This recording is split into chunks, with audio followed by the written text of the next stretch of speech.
Gymnasten har en flot konstant fart i sit tilløb. Afslagspunktet af tilløbet er sat med en rimelig afstand til trampetten. I indspringsfasen kunne der tænkes et mere fladere indspring, da denne højde aftager energien af tilløbet. Gymnasten har faktisk rimelig godt styr på positionen af trampetten.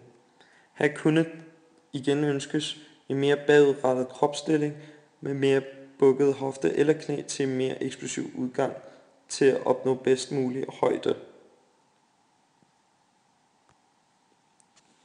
Flyvefasen af spring bliver der ikke sat tid til, da gymnasten hurtigt lukker sammen.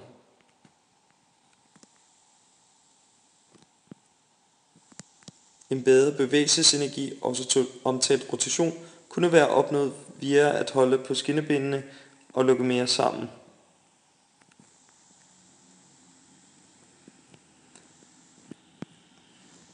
Gymnasten opnår at lande springet en smule underroteret her. Alt i alt udfører gymnasten springet med et par småfejl og plads til forbedring.